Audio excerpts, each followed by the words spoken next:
ఆనాడు పటేల్ పట్వారీ దొరా బాంఛన్ అనే పరిస్థితుల నుంచి బీసీలకు ఆత్మగౌరవాన్ని నిలబెట్టిన ఘనత స్వర్గీయ మాజీ ముఖ్యమంత్రి నందమూరి తారక రామారావుదేనని పెద్దపల్లి జిల్లా పరిషత్ చైర్మన్ పుట్ట మధుకర్ అన్నారు. ఉమ్మడి రాష్ట్ర మాజీ ముఖ్యమంత్రి స్వర్గీయ ఎన్టీ రామారావు జయంతి సందర్భంగా మంతని పట్టణంలోని ఎన్టీఆర్ విగ్రహానికి పుట్టమధు పూలమాలలు వేసి నివాళులర్పించారు. బడుగు బలహీన వర్గాల కోసం ఎంతోమంది మహనీయులు త్యాగాలు చేశారని, అలాంటి మహనీయుల విగ్రహాల వెనుక దాగి ఉన్న చరిత్రను తెలియజేయాలనే ఆలోచనతో మంతనిలో విగ్రహాలు ఆవిష్కరించుకోవడం జరిగిందని తెలిపారు. బీసీలు, ఎస్సీలు, ఎస్టీ మైనార్టీలు ఇప్పటికైనా కళ్ళు తెరిచి మహనీయుల గురించి చర్చించాల్సిన అవసరం ఉందన్నారు. ఉమ్మడి రాష్ట్ర ఆంధ్రప్రదేశ్ మాజీ ముఖ్యమంత్రి వర్యులు నందమూరి తారక రామారావు గారి 101వ జయంతిని జరుపుకోవడం, మంతని పట్టణంలో ఆయన విగ్రహానికి పూలమాలలు వేయడం నా అదృష్టంగా భావిస్తూ, మంతని పట్టణంలో, మంతని నియోజకవర్గంలో అనేక మంది మహనీయుల విగ్రహాలను నెలకొల్పడానికి అనేక విషయాలు దాంట్లో దాగి ఉన్నాయనే విషయం ఈ నియోజకవర్గంలో చర్చించబడాలనే ఉద్దేశంతో ఇవాళ నందమూరి తారక రామారావు గారి విగ్రహాన్ని కూడా ఆవిష్కరించడం జరిగింది. నందమూరి తారక రామారావు గారి రాకముందు తెలంగాణలో, ఆయన వచ్చిన తర్వాత అనేక మార్పులు జరిగినాయి. దానిలో ముఖ్యంగా తెలంగాణ ప్రాంతంలో మా బీసీలు, ఎస్సీలు, ఎస్టీలంతా కూడా నేల వైపు చూసేవాళ్ళు.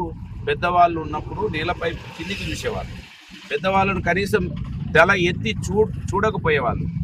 పటేల్, పట్వారీ, దొరా బాంఛన్ అనే పరిస్థితుల నుంచి ఈ తెలంగాణలో బీసీలకు ఆత్మగౌరవాన్ని ఇచ్చినటువంటి మహనీయుడు, బీసీలకు రాజకీయంగా చాలా పెద్ద పెద్ద అవకాశాలు ఇచ్చినటువంటి మహనీయుడు ఎన్టీ రామారావు గారు.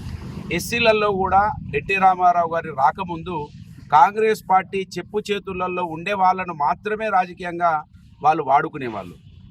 ఎస్సీలలో కూడా రాజకీయ రిజర్వేషన్లు ఉన్నప్పటికీ వాళ్ళకు స్వతంత్ర ప్రాతిపత్తి లేనటువంటి, స్వతంత్రంగా ఆలోచన లేనటువంటి వాళ్ళకే అవకాశాలు ఉన్నటువంటి ఆ ఎస్సీ, ఎస్టీ వర్గాలలో కూడా సొంతంగా ఆలోచించి సొంతంగా నిర్ణయాలు తీసుకునేటువంటి ఒక చైతన్యవంతులైనటువంటి వాళ్ళను ముందుకు తీసుకొచ్చిన చరిత్ర స్వర్గీయ ఎన్టీ రామారావు గారికి ఉన్నది. కనుకనే ఇక్కడ విగ్రహాలను పెడితే చాలామందికి అర్థం అవ్వడం లేదు. ఈ విగ్రహాల వెనుక దాగి ఉన్నటువంటి ఒక గొప్ప చరిత్రను వెలికి తీయడానికి కోసమే ఇక్కడ విగ్రహాలను ఏర్పాటు చేసినాం అనేది ఇవాళ నందమూరి తారక రామారావు గారి విగ్రహము తెలంగాణ వచ్చిన తర్వాత ఆవిష్కరించడం.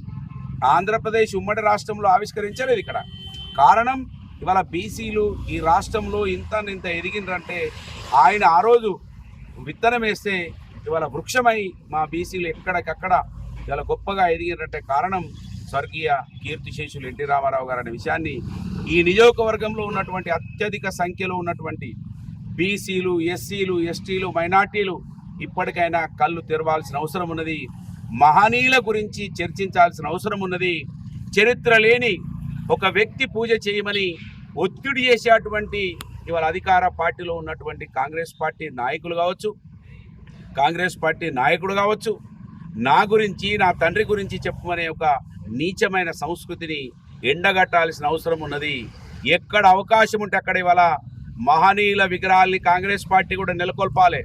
మహాత్మా పూలే గారు, బాబాసాహెబ్ అంబేద్కర్ గారు, కొమరం భీం గారు, చాకల ఐలమ్మ గారు, సర్దార్ సర్వాయి పాపన్న గారు, వీళ్ళ విగ్రహాలను, వీళ్ళ చరిత్రను చెప్పాల్సిన బాధ్యతని ఇవాళ కాంగ్రెస్ పార్టీ, రాజ్యాంగాన్ని రక్షించాలని బుక్కు పట్టుకొని తిరుగుతున్నటువంటి రాహుల్ గాంధీ ఈ మంత్రులు నియోజకవర్గంలో ఉన్న కాంగ్రెస్ పార్టీకి కళ్ళు తెరిపించాలని ఇలా కీర్తిశేషులు స్వర్గీయ ఎన్టీ రామారావు గారి జయంతిని పురస్కరించుకొని ఈ నియోజకవర్గంలో ఉన్నటువంటి ప్రజలు ఎన్టీ రామారావు చరిత్రను, మహనీయుల చరిత్రను తెలుసుకోవాల్సిన అవసరం మరీ ముఖ్యంగా బీసీలకు, ఎస్సీలకు, ఎస్టీలకు, మైనార్టీలకు ఉన్నదనే విషయాన్ని గుర్తు చేస్తూ ఈ ఉత్సవం ఇంత అంగరంగ వైభవంగా వారికి మాలలు అర్పించి వారి ఆశీర్వాదం పొందుతున్నటువంటి ప్రతి ఒక్కరికి కూడా హృదయపూర్వకంగా వారి జన్మదిన శుభాకాంక్షలు.